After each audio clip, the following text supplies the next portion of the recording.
President's Loft. In Austin, I stop, pause. My eyes crawl to a table.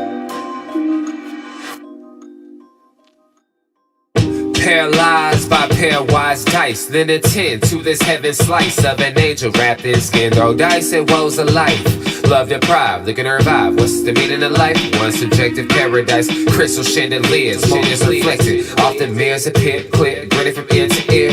Craving and raving and grain, rekindle the flame. Closer she draws near. Stay there, remove your underwear, shove it somewhere over there. In paradise, we know our purpose. In paradise, we know what our worth is. In paradise, we manifest dreams. In paradise, truth is what you conceive. Are you my Yes, it is. The truth is what you can see. Hello, everybody, and welcome to this edition of the Unpopular Hour. Of course, I'm your host, Matt Clark, and it is Thursday. The week is almost over. We know kind of who we're going to play. The last has dropped down to the last two in the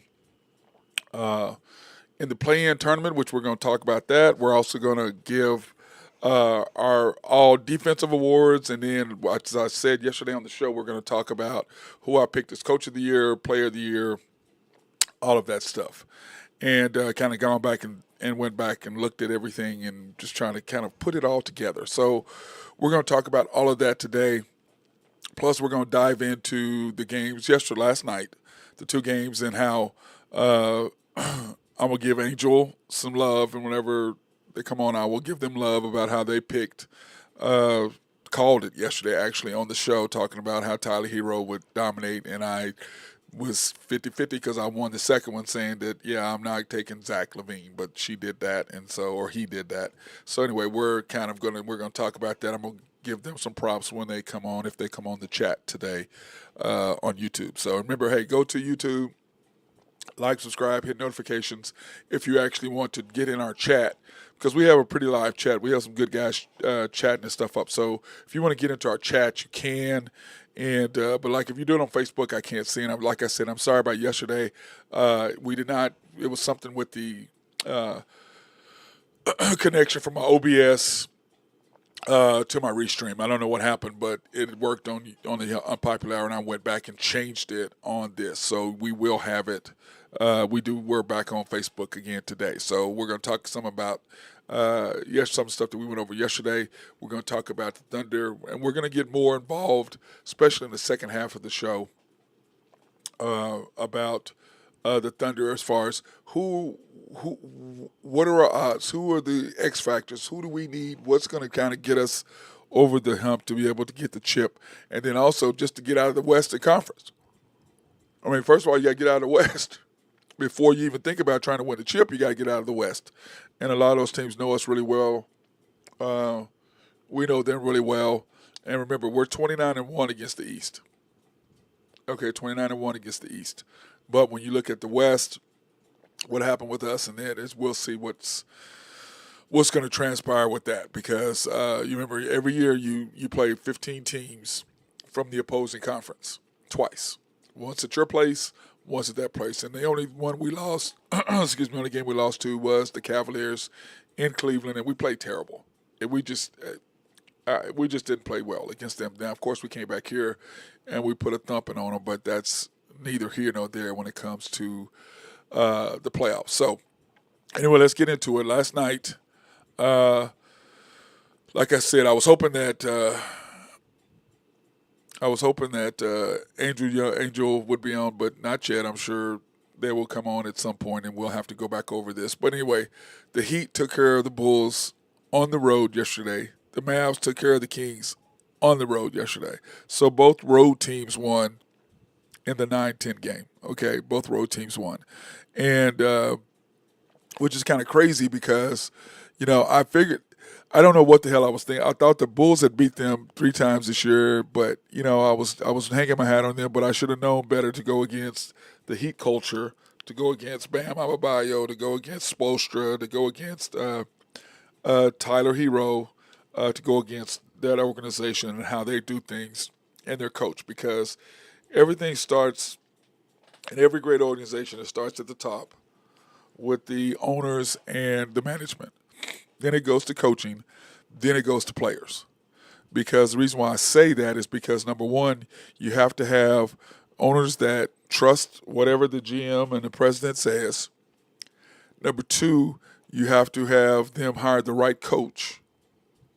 And then number three, you have to get the right players to fit that coach and what that coach is trying to accomplish. Because if you have that combination of all three, the chances of winning are great. And that's why you look at the Heat and what they've done. Nine finals or nine championship Eastern Conference championships in 20 years. Pat Riley of course has been at the head, and he's won two rings. Wait, he's won more than that. He won the one that he coached with Shaq, and then he won. So he won two. Dwayne Wade won two, and then he won two more with LeBron. So they've won four rings with that group. Then of course they took Jimmy Butler, that group who didn't even. I don't know how the hell they made it, but they fought all the way through. And they got to the finals and, of course, got beat. But the fact that they even got there, remember, they beat the Celtics, which was crazy. But once again, the Celtics weren't ready. And they had to go make some changes. Remember, they added Porzingis, which, like talked about, you match up what the Celtics did, what the Thunder did. They got Porzingis. We got Hart. They got Drew Holiday. We got Caruso. They added coaching added coaching staff to help their coach. We did not do that because they believe in what Dagnall is doing. And, 68 games, we'll see if he doesn't change, because if he thinks, we won 68 games during the regular season, I'm going to keep that same format, we're not going to win. That's just plain and simple. But that being said, the Heat's culture, from ownership to management to coaching, is the difference that they make. They ran off Jimmy Butler. They weren't going to pay Jimmy that extra money that he wanted. I really can't say that I blame him so much, but Jimmy's made quite a bit of an effort or quite a bit of an effect on the Golden State Warriors, clearly. And so you look at that. Then here comes the Mavs. When you look at the Mavs and what has happened with the Mavs, number one, they did the trade with Luka, which still to this day, I understand. I don't understand, but I understand. And like he said, defense wins championships. You look at us. We have the number one defense, and we'll talk about that, and we'll go through all of those stats here in just a second. But what did they do? They added AD, and you look at their front line between Gafford, AD, and Lively, and AD is now at the 4, which is where he wanted to be. And then the only thing they're missing, I'll tell you what, if they had Kyrie, this would be a completely different thing. I can promise you that. When Kyrie, with this group, defensively, they're long, just like we are, except they're a little bit taller than we are inside. But, the difference between them and us inside is they have 3 shot blockers. We have 2. Jay Will is not a shot block. He's not intimidating at all. So if you compare him to Lively, and remember, we had Lively and we traded that pick, the Lively pick, which I'm okay with because we have J-Dub. So I'm okay with that 100%. And I'm not even going to even dispute that. But giving them Gafford has made all the difference in the world. And we did that. We facilitated that trade in order to do what we wanted to do for the future. And that was last year. And that really, really helped Dallas surge into what they are. And so the Mavericks just absolutely defensively just shut down the Kings last night. They did. And it's almost like that's what we do. You saw the Mavericks. What the Mavericks were trying to do was trying to emulate the Thunder. What did the Thunder do? We have 2 bigs, and then our front line is ridiculous. With SGA, Kaysen, Caruso, J-Dub, Wiggins, K-Rich, that front line, along with the bigs inside. So what did Dallas do? They got a score, which, of course, Kyrie and SGA.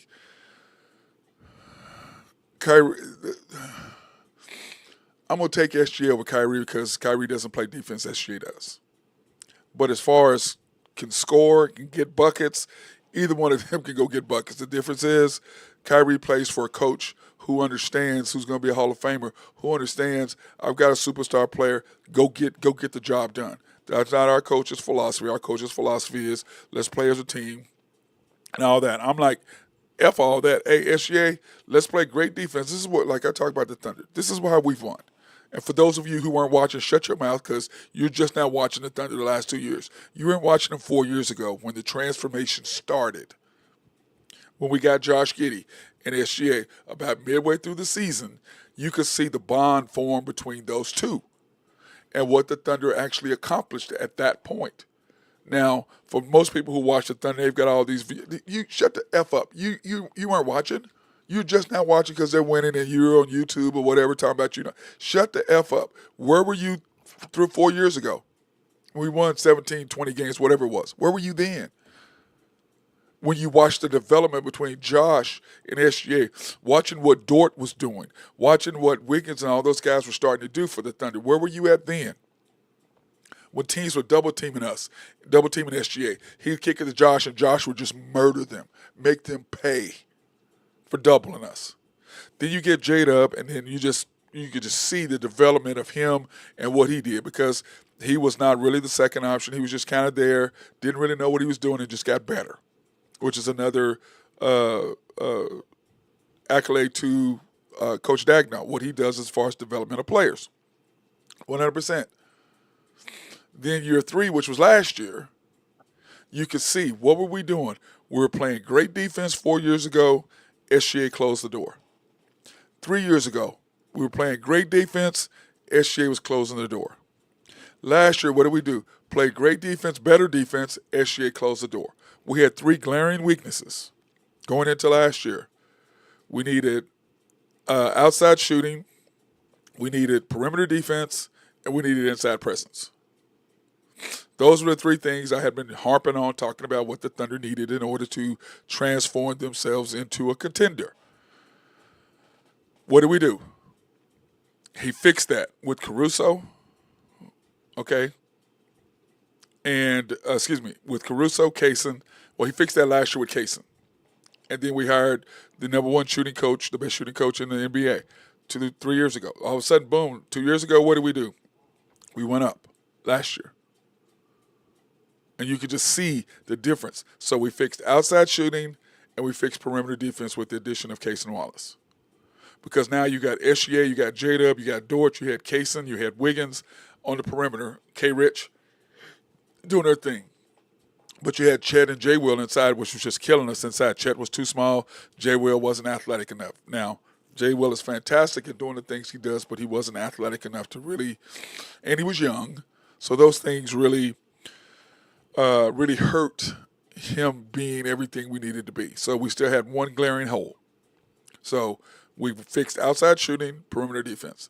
Then this year we solidified all of that by number 1, we added Isaiah Hartenstein. What did that do? That just sealed what we were trying to do in the paint. Number 2, we added Caruso, which I thought, man, how you going to play him and Dort together? Boy, was I wrong. Sam Presti, great deal. He just really just ended all discussions as far as perimeter defense was concerned with the Thunder. That ended it all. Because now we're playing great defense on perimeter. We're playing great defense interior. And shooting, we're still there. Now, we were a little bit better last year than we are this year because of the changes, and we got Chet back. So that really kind of changed the dynamics of who we are. Then on top of that, we lost Chet. Then we lost iHeart. And then we got iHeart back. We lost Chet. Then we had iHeart. Then we lost iHeart. Then we lost Caruso for a little bit. We've lost J-Dub for a little bit, even though that didn't hurt us at all. So those are the things that I look at. And that's another reason why I did not put J-Dub on All-NBA, because I'm like, he went out in a crucial stretch and we didn't miss a beat. We didn't miss a beat. So how can I stick you up here in these awards when you went out, we didn't miss a beat? We actually got better as far as second quarter when you weren't there. So I can't really now, or we're a better team with him. Don't misunderstand what I'm saying. We're not going to win without J-Dub. That's idiotic. You're an idiot if you think we're going to win without J-Dub. That's crazy. I mean, the possibility, yes. I mean, everything's possible. But the probability is not there of us winning without him because of what he brings. So, to me, that's one of the reasons why I did not have him on All-NBA. Some people put, we got to put him in. I said, I already gave him his props for All-Star game. He's not one of the top 24 players, but I gave it to him simply because why? Well, because we were the number one team, ranked team in the NBA, and we needed two guys on there. And that's how I look at it. But I don't look at him as a top player. I just don't. I look at him as a top 25 or 30. Yes, top 30, 100%. Top 15, no, he ain't that. Because a lot of these people don't watch us enough to realize and see all the things. He's a good player, but no, he has no handles.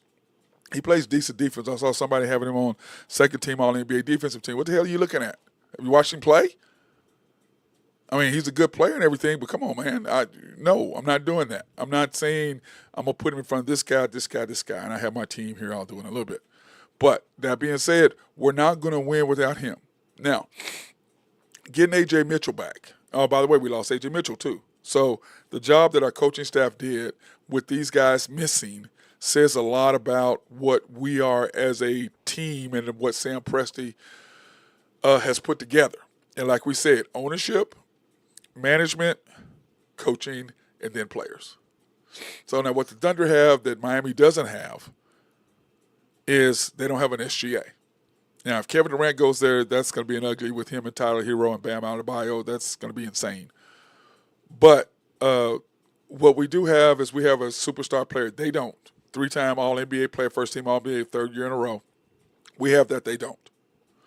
They have the best coaches in the league. We don't.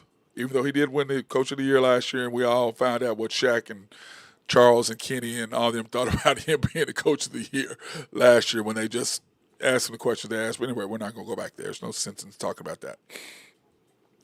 So when you look at that, those are the advantages they have. Ownership, their ownership and our ownership, I'm going to say that's equal. Pat Riley is still Pat Riley. Am I going to put Sam Presti close to that? Yes, I will put him close to Pat Riley. He's not in the same class as Pat Riley, clearly, but he's getting there because what did he do? He developed two teams. The first team he developed was KD, James Harden, Westbrook, Ibaka. That was the first team he developed. The second team he developed is SGA, Chet, J-Dub, Dort. Okay? And you notice how I put 3 offensive guys and a defensive guy. The difference is we have two defensive guys now. The Thunder, back then, you had one defensive guy, and that was Ibaka. Russell, James, KD could play defense. We saw him when he got to Golden State. Oh, man, you can play defense? Well, where the hell was that in Oklahoma City? So we found out he can play defense. And the Thunder have SGA, Chet, J-Dub, Dort. So you got Dort and Chet for defense. But you also have Chet for offense. That's another difference that other team didn't have. But we don't have a James Harden. We don't have a Westbrook because J-Dub is not either one. He's not in the same class as either one of those guys at all. He's not going to be – it's too early to tell. Possibly he could be an All-NBA, but you can – or a Hall of Famer. This is what I tell people. The first year you see a kid or a guy play, you know what this guy's going to be. And this guy's got serious potential. We saw that with KD. We saw that with James Harden. We saw it with Westbrook. You saw them grow, and then you just see it. You see them develop. So those are things that I saw, and I'm just like, damn, this is great. Now, I'm not a Westbrook fan. Like I said, I would play him up until the last 3 minutes and then sit him down because he makes horrible decisions at the end of games. He just does. That's just who he is. So I would sit him in those particular spots. Now, when you look at this team and what this team has to offer, okay, we have an MVP of the league who has just gotten better and better and better. And as I said last year, if SGA starts knocking down threes, he's going to be a tough person to deal with because last year he led the league in drives to the basket. And what has he done this year? He's developed his three. Now, still not quite where it needs to be, but if he ever gets to 50, 40, 90, and he was missing free throws at the end. I don't know. He's at 89, 9 or something stupid. He didn't get 90%, so he's not 50, 90. He's 50, 37, 89. So if he does the 50, 40, 90, and that's just going to be insane. Because I saw something the other day. What was it? The only players to average 32 points and have 60 wins was him and Kareem or Lou. I think he was Lou Alcindor at the time or something. That's just SGA has done some incredible things this year as far as who he is and what he's accomplished league wise. Now the Thunder don't broadcast that. They don't help him at all. They don't do anything to let you know how fantastic of a year he's had. They don't do that. They did that with Russell. They gave Russell the MVP by doing what they did by allowing him to get those extra rebounds to get the triple double, which hurt us as an organization, hurt us as a team because he was out of position. Now, when I look at this team, what are the keys for the Thunder? Okay, because like I said, getting out of the West is going to be difficult. Okay. Here are the shooting percentages and the stats for the Thunder year end. SGA, 32 points a game, 51% shooting, 37% from three, 89-8. I'm sorry, not 9, 89-8 from free throw line. J-Dub, 21.4 points per game, 48% from the field, 36% from three, 78% from the line. Chet, 15 points a game. Remember, when he got hurt, he was averaging 24, and then he got hurt. So, because I had said at the beginning of the year, I thought SGA would average 30, and Chet would average in the 20s, and J-Dub would be at about 19, and it was the opposite of that because Chet got hurt. Chet, 49% from the field, 37% from three, 75% from the line. Wiggins, the surprise that something that we have been, I know myself and Nathan Taylor had been wanting him forever to play him more, but Dagnall's finally done that, and I believe that had he done what he did now 3 years ago with Wiggins, he'd be a much better player, but he would not have given us what we needed defensively to take us over the hump, okay?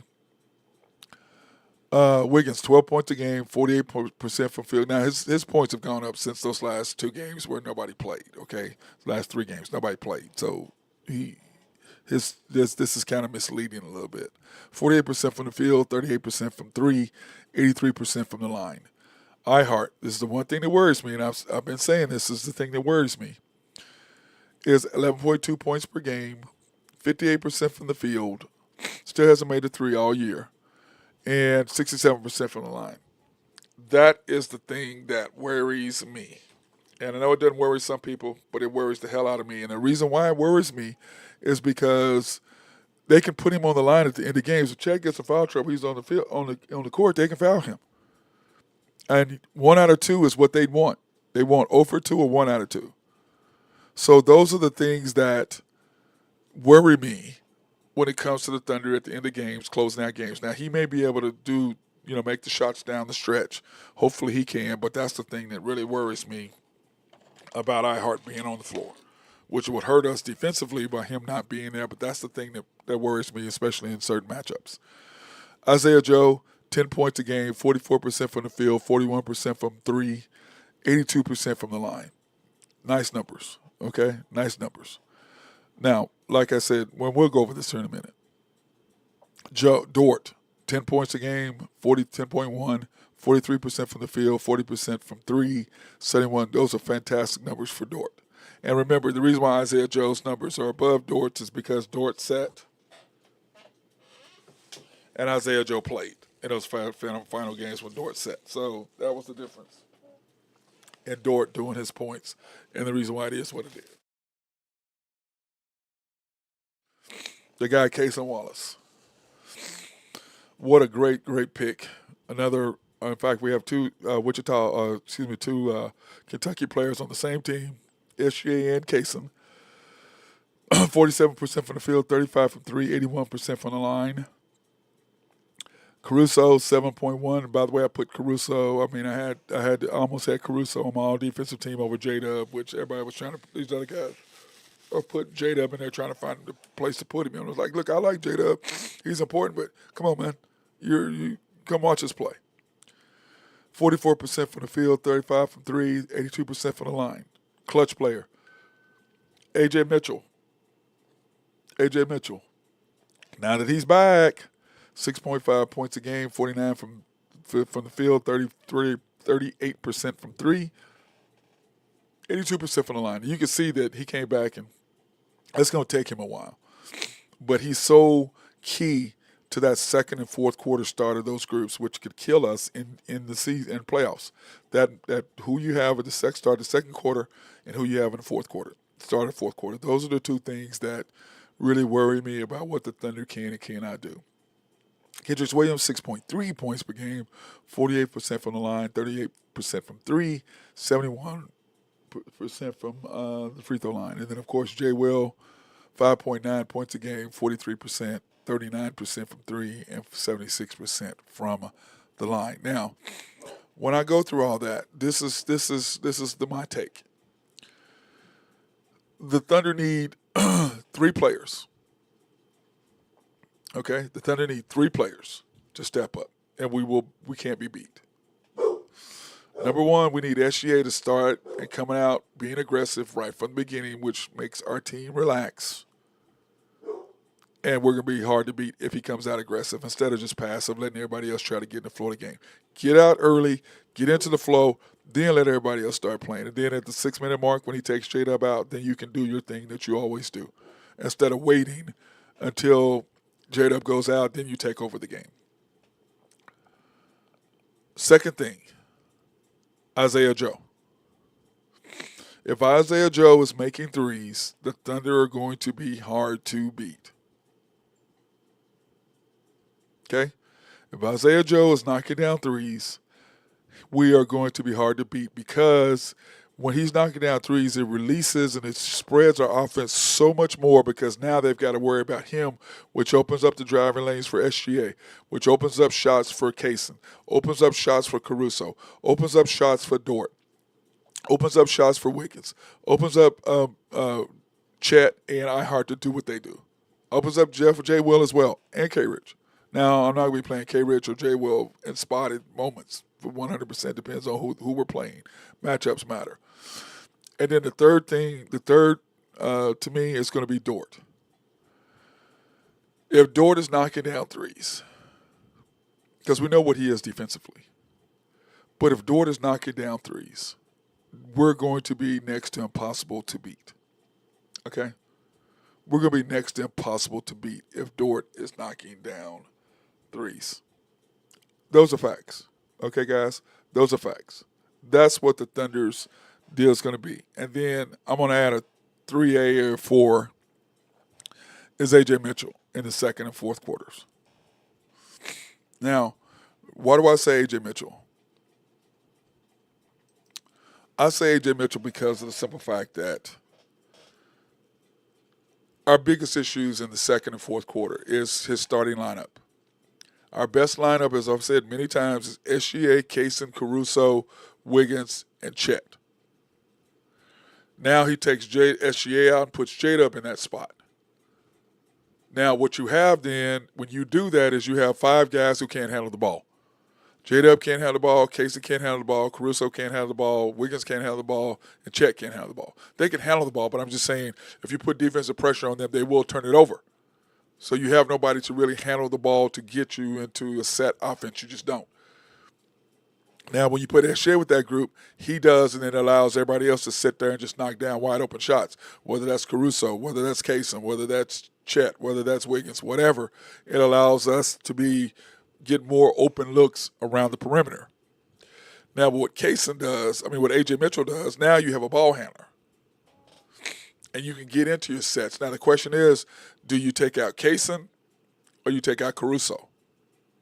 Now, to me, I'm going to take out Kaysen and I'm going to play him more with SGA. So that gives me A.J. Mitchell, J-Dub, Caruso, Wiggins, and Chet.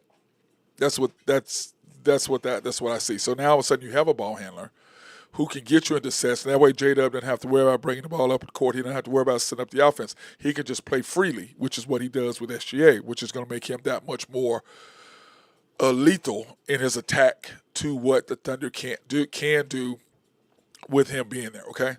That's what that does. A.J. Mitchell gets us into our sets. And he is a good three-point shooter. Now, before he got hurt, you could just see him blossoming. Another great pick by Sam Presti. And like I said, when I look at 4 years ago when the Thunder started, you drafted Josh and SGA and Josh clicked. You could just see us on our way up. The next year, you bring in J-Dub and you bring in Chet. Now, you only kept J-Dub because Chet got hurt. You could just see us do this. We go to 40 wins. Then last year, you bring in Kaysen. And you could just see it's just getting even more better. And we went from 40 to 57. And remember, guys, I'm still the only person that picked us to win 40 wins 2 years ago. Nobody, all you other, I know about the Thunder people. No, you didn't. You had us at 25. We were 23 wins over under. I said 40. Everybody told me I was crazy. 17 win difference. Last year, 2 years ago to last year, 57 wins, 17 win difference. This year we went from 57 to 68, 11 win difference. So we're just doing this right here. Okay? And so that's how you win. You put together a team and you do what? You start on the defensive end and then you go out from there. And then we're going to take a break and we're going to come back and then I'm going to break it down for you how I look at this team. And I've already broke down the offensive part of it, okay, what we've got to do offensively. Now, defensively, I'm going to tell you what we need to do after I take this quick break. Thank our sponsors, SRB. If you have needs for engineering, surveying, or planning, hit our guys up over at SRB. They love to take care of you. And if you have needs if you have a water treatment plant in your city or county, those guys will make sure that you have clean drinking water. Oak Grove Trucking, if you have needs for dirt, rock, or sand to be moved, hit our guys up over there. They love to take care of you and make sure that everything runs smoothly. Also, if you got a demo in a house, like our guy Drew Henthorn was remodeling a house, and he needed Jose to come out and put all the stuff in the dump truck and take it to the dump. So he did that for him. They could do that for you as well. And then, of course, YNB, family owned and operated since 1912. They are the bank that makes things happen. They're an equal housing lender, a member of the FDIC, proud sponsor for us to go out and support women, minority, and black-owned businesses, which we will be doing tomorrow. And you can pre-qualify online at www.ynbok.com. That's www.ynbok.com. Or go into one of their 5 locations, the main bank at 401 Elm, 66 steps from historic downtown Yukon, Oklahoma. YNB East, which is off the Parkway, and 66th or 39th Expressway. YB Mustang, 218 North Mustang Road. YB Parkway, which is off Garth Brooks and I-40, just south of I-40, right there on Garth Brooks, right in front of the hospital. Cannot miss it. And then, of course, YB Peoples, located on 23rd between Rockwell and MacArthur in Bethany, Oklahoma. And then, of course, the House of Creed, handcrafted since 1760. If you haven't smelled this stuff, please go into Dillard's and see my girl Beth at the Penn Square Mall. I can promise you that if you're a guy, they've got some great smelling cologne. And then also, if you have a significant other, Beth can help you go, send you to the Dillard's in the female part, and they've got Creed perfume for your significant other. So, hey, by all means, go in and see these guys. I promise you, Beth will take care of you, and she will hook you up whether you want men's cologne or if you have a significant other, like I said, that she can hook you up with where to go to on the women's side of it. And then also, if you're a woman, and you like men, you want your man to smell good, go in and see my girl Beth. Dillard's, Penn Square Mall, Oklahoma City, Oklahoma. Because this is what they always told me, Matt, remember, pick the best for your best. And that's what I believe in. I believe in the best. That's just me. I'm a little spoiled. Okay, now, back to the topic of the Thunder. Where are the Thunder at? What are we looking to do? How are we going to win? Now, what Sam Presti has built, remember I said earlier in the show, I was talking about the 3 things you needed to improve. Outside shooting, perimeter defense, and inside presence. He fixed all of that by getting Chip 2 years ago for our shooting coach. Fixed the outside shooting. Then by adding Kaysen and then Caruso, you fixed the perimeter defense. And the last line of defense, which killed us last year, and the only reason why Dallas beat us is because they just beat the shit out of us inside. There was nothing we could do to match Gafford and Lively. They just beat the crap out of us. So we added iHeart, which was the last missing piece of what we needed inside to fix our defense. And then what did Dallas do? They countered by trading Luka, who doesn't play defense, that's what the thing that he got hurt, whatever, in the playoffs. So that was the thing that made the difference. And Dallas said, okay, we're going to have to win with defense. We're going to do what Oklahoma City did. We're going to get the bigs inside, which that 3-headed monster they got between Lively, Gafford, and AD is ridiculous, as you saw last night against the Kings. And then their perimeter defense, what they did by adding Marshall and those guys out front, it makes all the with Christie. That just makes all the difference of what they got along with what's the guy's name? Washington Jr. P.J. Washington Jr. So that added to what they did, kind of what the Thunder did by having Caruso, Kaysen, and Dort. Those three, that's a three-headed monster. They have their three-headed monster. Then they had Kyrie, we had SGA. So that's kind of what Dallas Mavericks did for the Luka thing to match what they figured, okay, this is what we're going to do to get past Oklahoma City. That's what they did. But here's the thing that we are, okay? And as I've said before, defense is the one thing that travels. Okay, defense travels. It just does. And what does defense do? When you are leading the league in field goal percentage and you're number 2 in three-point percentage, giving up three-point field goals, what that does is long shots equal long rebounds equal flow of the game. That's what that does. That's what that does. Long shots equal long rebounds equal flow of the game. Because once you start making baskets in transition, that makes all the difference because then those transitional baskets get you into the flow of the game. Now, rebounding. Remember where we were last year? Now, we were 19th up until these last two games, so we dropped 4 spots. So we were 19th before those last two games, okay, in offensive rebounds. We're 23rd now. We were 19th in giving up offensive rebounds. We went from 30th to 19th. So long shots equal long rebounds. Okay, now, what do turnovers? Turnovers equal transitional baskets equal flow of the game. Where are we at in turnovers? Number 1 in turning the ball over. Okay? So we're number 1 in field goal percentage. We're number 3 in giving up points. We were number 2, like I said. Those last 3 games really killed our stats. We're number 2 in three-point percentage shooting. We're number 4 in assists.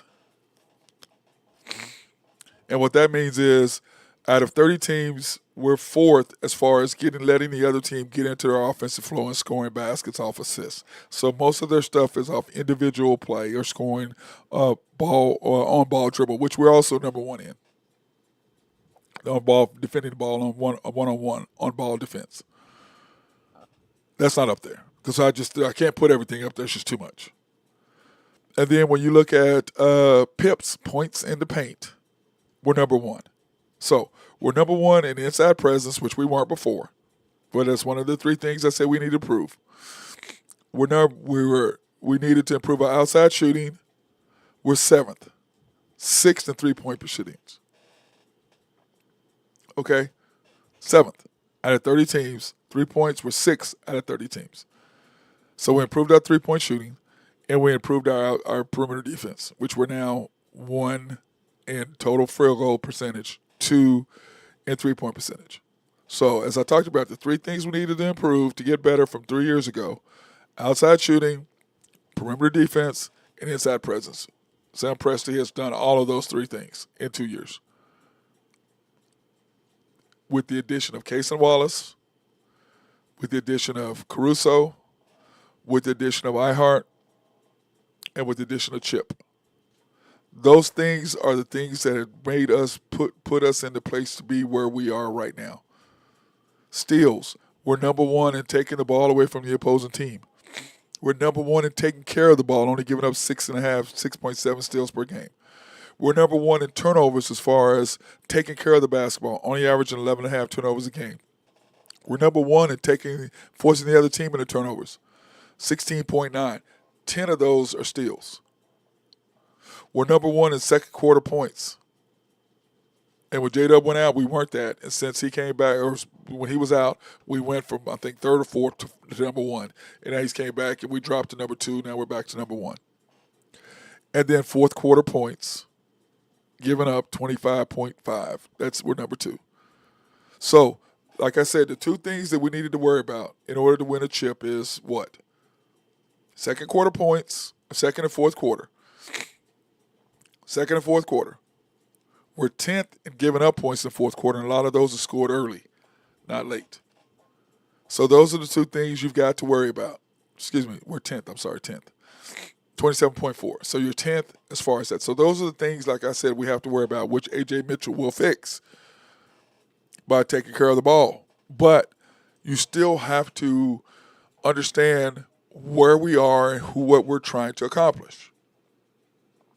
Defense travels. Now, it does what I was trying to say earlier. The season is over. This is the playoffs. It's about matchups. You get less possessions per game than you do during the season. And like last year, he's playing Jang in the playoffs. Like, what are you doing? You get less possessions, and you're giving away 2 or 3 possessions in the second quarter or first quarter by playing somebody who shouldn't be on the floor. You're trying to win games. You got to let people, this is the playoffs. Like I would tell kids when I was coaching, everybody plays doing league games. In tournament, everybody ain't going to play. I didn't take 12 guys. I took 8 guys because that's all I'm playing. Sometimes I take 9 just because somebody wanted to go.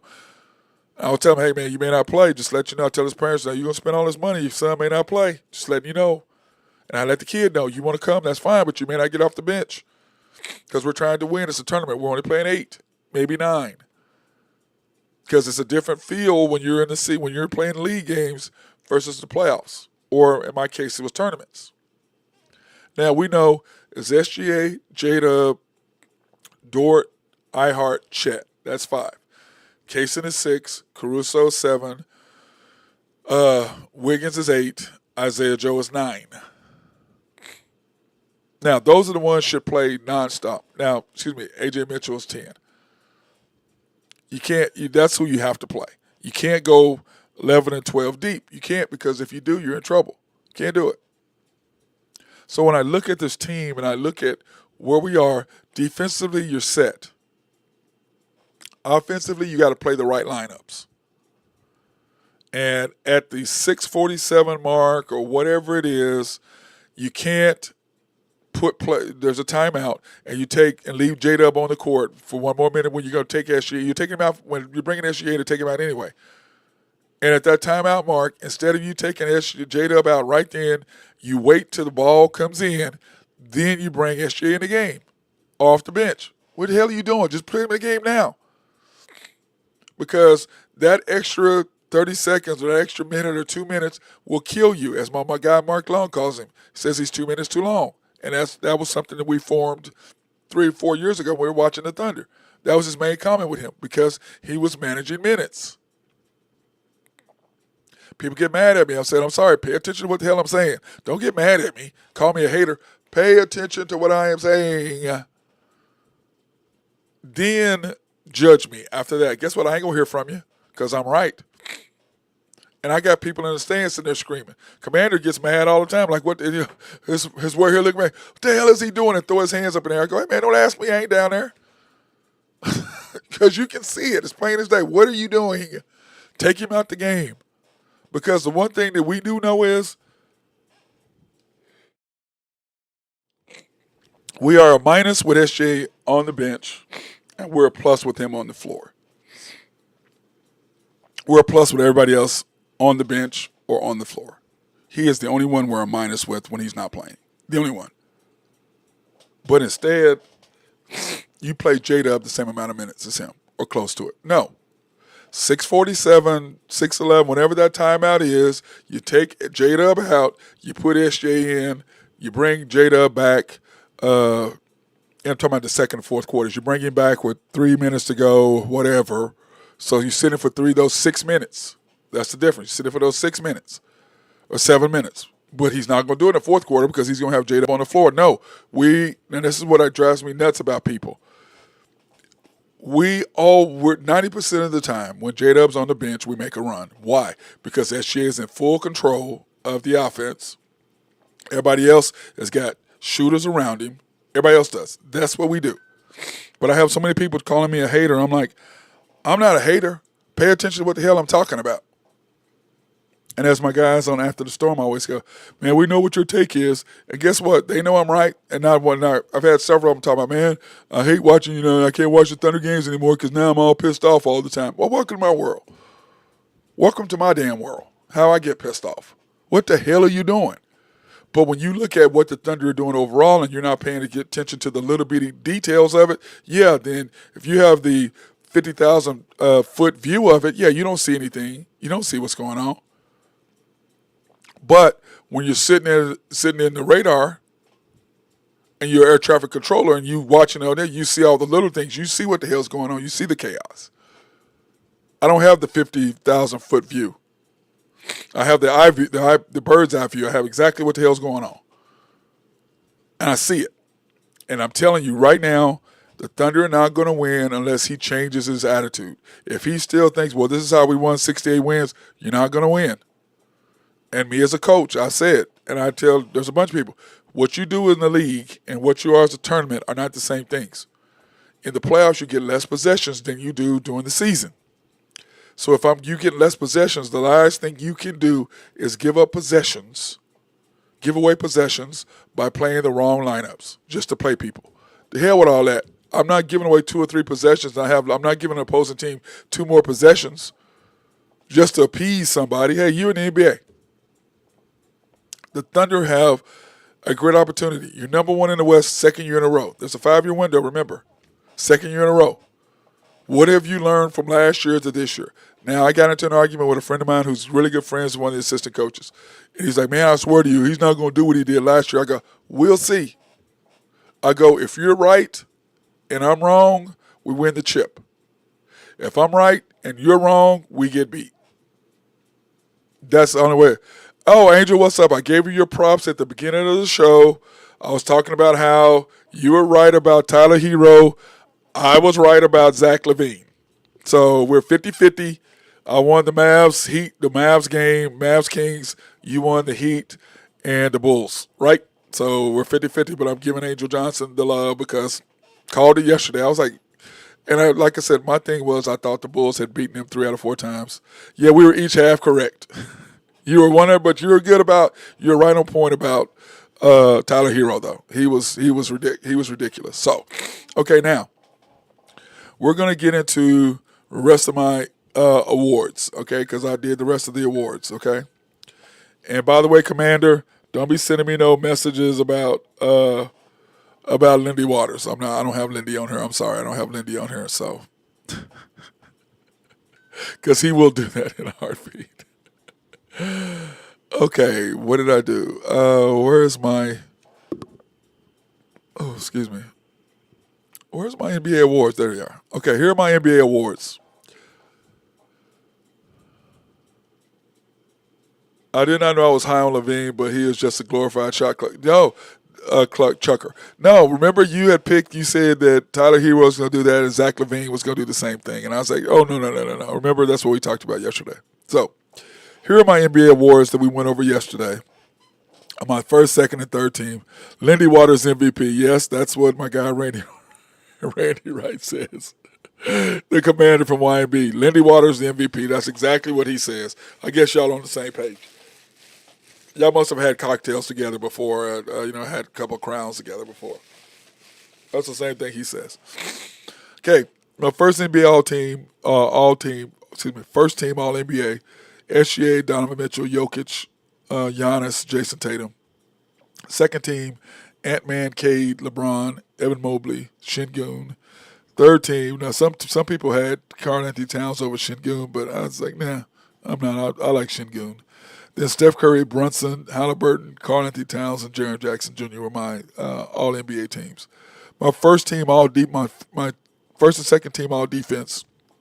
Dyson Daniels, Lou Dort, Evan Mobley, Amen Thompson, and Draymond Green. That's my first team All NBA defensive. Second team, Rudy Gobert, Jaren Jackson, Zubac, which he just played. Now the question is, he's got his hands full against Jokic. If he fouls out, the Clippers are in trouble because they have no answer for Jokic. Bam Adebayo and OG Anunoby for the Knicks. That's my top 10 defensive players in the league, all defense. That's just my grouping of players. I don't know what you think, Angel, but that's my group. And then my individual awards, Coach of the Year, Kenny Atkinson, SGA MVP, Peyton Pritchard is the Sixth Man of the Year, Christian Braun is Most Improved, Stephon Castle, uh, that should be not even a question of him being the rookie of the year. That shouldn't even be up for discussion. And then, of course, Dyson Daniels is my defensive player of the year, which is why I have him above Lou Dort as far as all defensive team, because to me, he was my defensive player of the year over Mobley. And I don't think Draymond deserved to be there, but that's just me. But that's why I had Dyson Daniels above SGA, because above Lou Dort. I normally would have had Lou Dort up there, but because I had picked Dyson Daniels as the defensive player of the year, I went ahead and I'll put him as number one above Dort. That's the only reason why that's there. Okay, the only reason why that's there. And I'm just glad that I know that Lou should make it this year.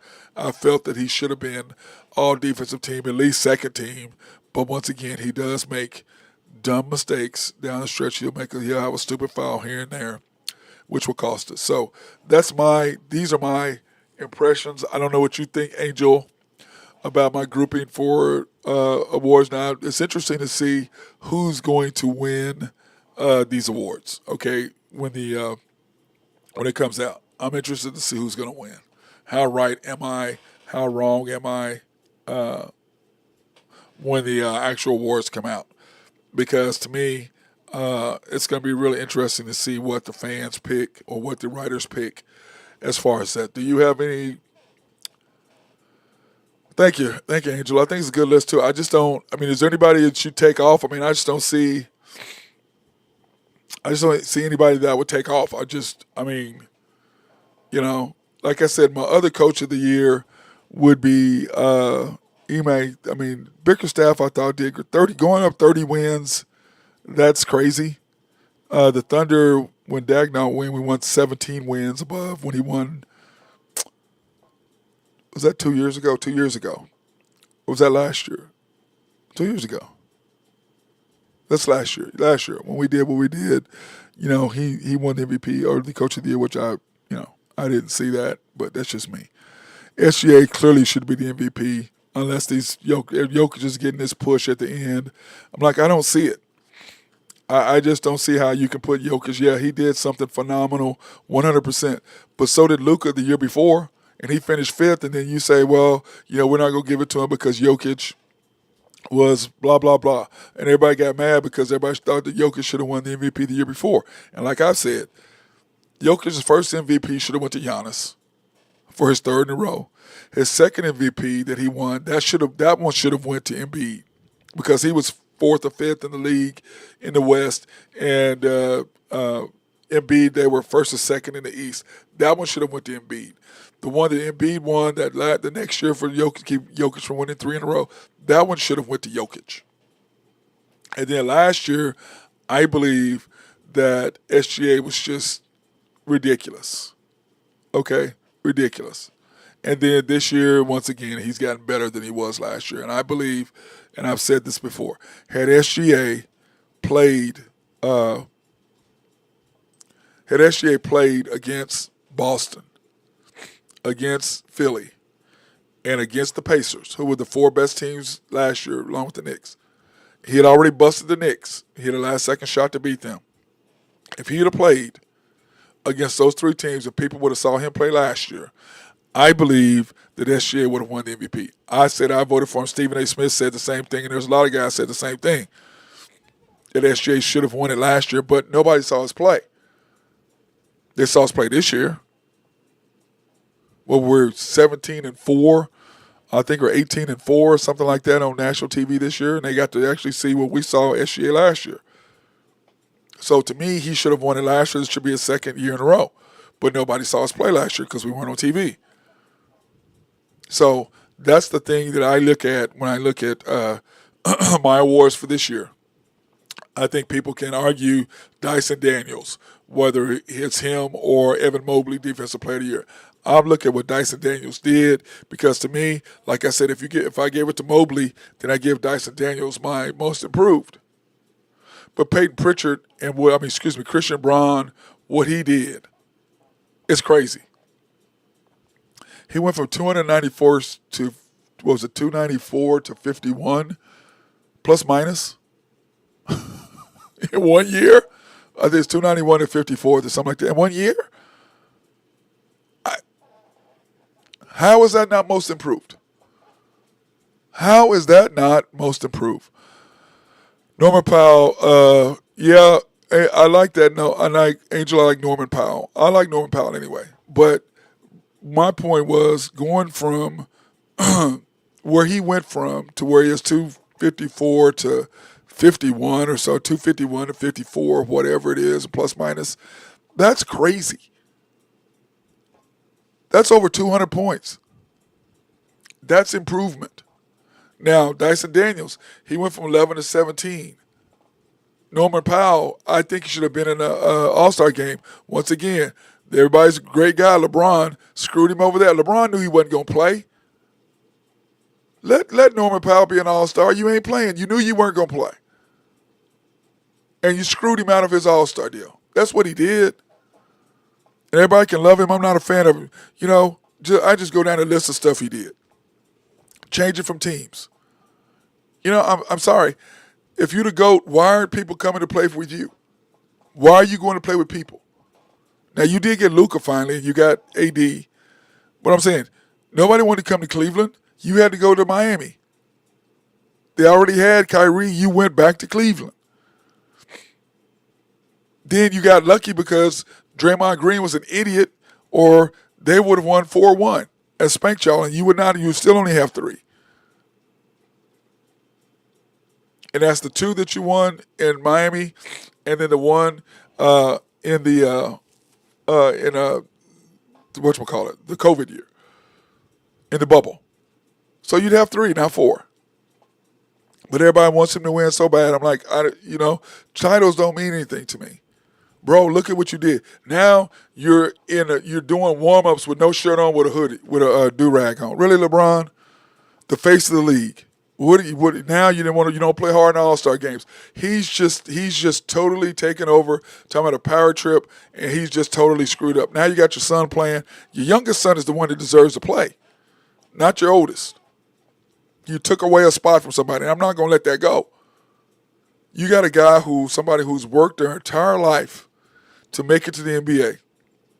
And you're much better than this kid, and the only reason why he's in there is because his dad wanted to be the first guy to play with his son.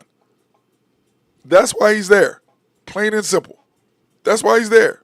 He should have sat one more year and got better, got healthier, coming back from the heart attack, and then maybe. But his dad made it to where he could do it, and I don't care what he says. He can get mad at me. He don't even know me, and he ain't going to respond to me, and I don't care. But it's the facts. It's the facts. So, but anyway, hey, tomorrow night we're going to know who we play. Of course, here's the bracket. So we're going to know who we play tomorrow night. Cannot wait, because on Sunday, I don't know if they've even put out what time the Thunder are going to play Sunday. Let me see. Oh, it's still going to be to be determined.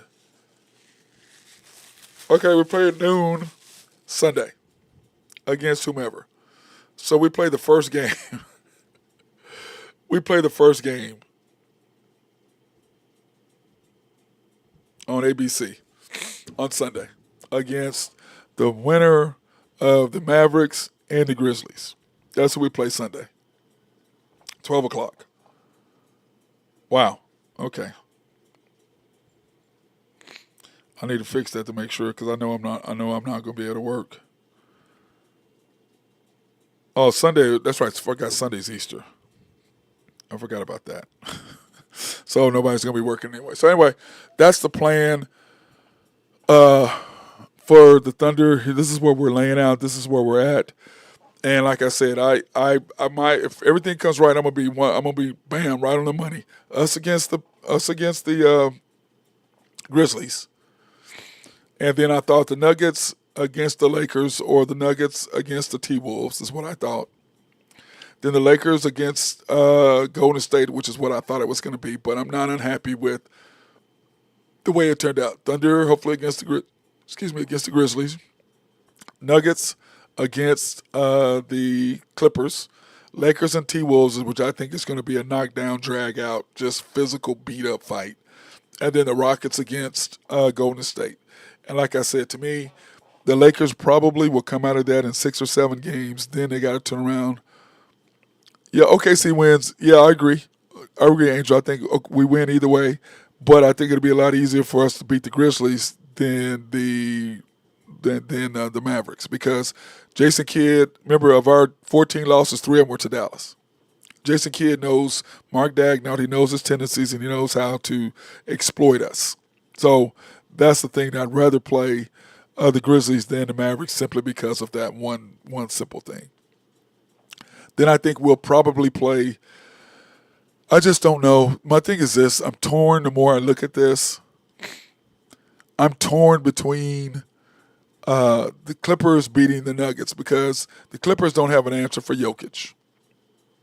Zubac kind of, but once Zubac goes down, then what? But then again, the Clippers are so long defensively, that's going to give Jamal Murray all kinds of headaches. So it's that.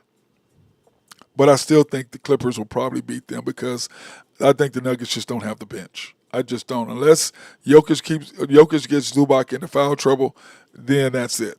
I think the Nuggets can win. But either one of those teams, I think the Thunder can beat either one of those teams. Doesn't matter. The difference is 6 games versus 7.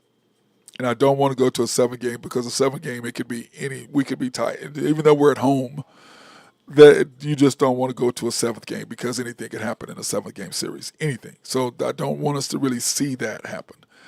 Then you've got the Lakers and the T-Wolves. I think the Lakers and T-Wolves is going to be 6 or 7. They're going to beat the crap out of each other. That's what I think. And then you've got the Rockets and the Warriors. I think the Warriors will beat the Rockets because I don't think the Rockets can beat the Lakers. They'll beat them up physically, but the Warriors have a better chance of beating the Lakers than the Rockets do. That's just my opinion. And then I believe that we'll play either the Lakers or the Golden State Warriors in the finals, and I think we'll handle either one of those in 6. That's the way that I'm breaking it down and the way I look at it. And I think the Celtics will beat Cleveland, and when you go down through their bracket. The Bucks are playing really well. By the way, we heard that the Bucks are getting back Damian Lillard. Dame is coming back, so that's going to be interesting to see how that works that. And so we'll talk about that more tomorrow because we'll know more about that story tomorrow. And then I'm going to say this and I'm going to get off the air because I got to go train kids today. The narrative about Jason Tatum getting disrespected.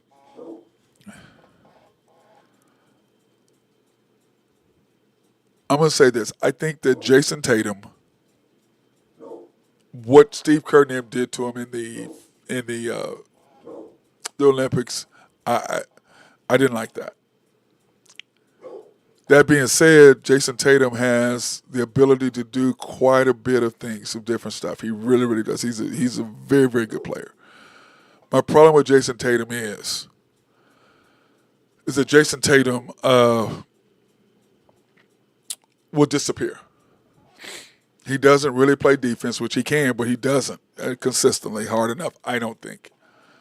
But I'm still mad that the Lakers didn't pick him, that they took Alonzo instead of him, and because look, the Lakers could have had Jaylen Brown and Jason Tatum. But that's not what they did. That's not what they did.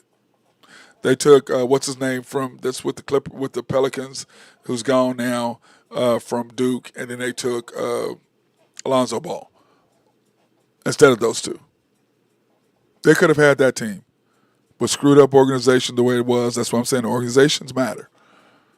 Organizations matter. But Jason Tatum, he's in Boston. If he wins another deal, I think Jason Tatum's probably going to be a Hall of Famer. I don't see any reason why. The thing that I like about Jason is you don't hear anything about him but Deuce. Only thing off the court you hear about Jason is Deuce, his son. You don't ever see his son with his mother. It's with his grandmother, Jason Tatum's mom, but his mother, whoever that is not in the picture at all. So Jason Tatum is an NBA player who's basically raising his son,